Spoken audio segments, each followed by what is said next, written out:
नीट paper फुटी प्रकरणाचे धागेदोरे नांदेड लातूर पाठोपाठ आता धाराशिव पर्यंत पोहोचलेले आहेत। धाराशिव जिल्ह्यातील उमरगा इथल्या एका जनास एटीएसनं ताब्यामध्ये त्यांना घेण्यात आल्याची माहिती मिळते। एटीएस कडून ताब्यात घेण्यात आलेल्या व्यक्तीची सध्या कसून तपासणी सुरू असल्याची माहिती सूत्रांनी दिली आहे। स्थानिक पोलिसांना मात्र या प्रकरणाची माहिती नाहीये। संबंधित व्यक्तीने आर्थिक देवाणघेवाण केली असल्याची माहिती मिळते।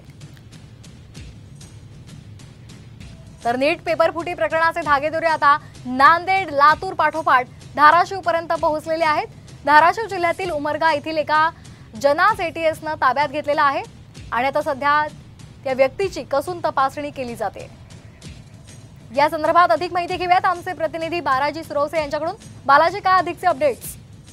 नक्कीच आपण पाहतोय की नीट परीक्षा घोटाळ्याच्या तपासाला आता कुठेतरी गती येताना पाहायला मिळते। जर आपण पाहिले तर आता लातूर पाठोपाठ या ज्या घोटाळ्याचे जे धागेदोरे आहेत ते धाराशिव मध्ये येऊन पोहोचलेले आहेत। जर आपण पाहिले तर धाराशिव जिल्ह्यातील उमरगा येथील एका व्यक्तीला कर्मचाऱ्याला ताब्यात घेतल्याची माहिती आपल्याला सूत्रांनी दिलेली आहे आणि आता एटीएसच्या पथकाने या कर्मचाऱ्याला ताब्यात घेतलेला असून त्याच्याकडून कसून चौकशी सुरू आहे।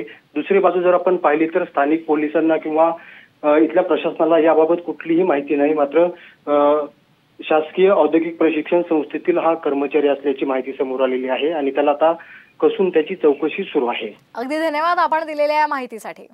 तर धाराशिव जिल्ह्यातील उमरगा इथून एकाला अटक करण्यात आलेली आहे आणि त्याची चौकशी सध्या सुरू आहे।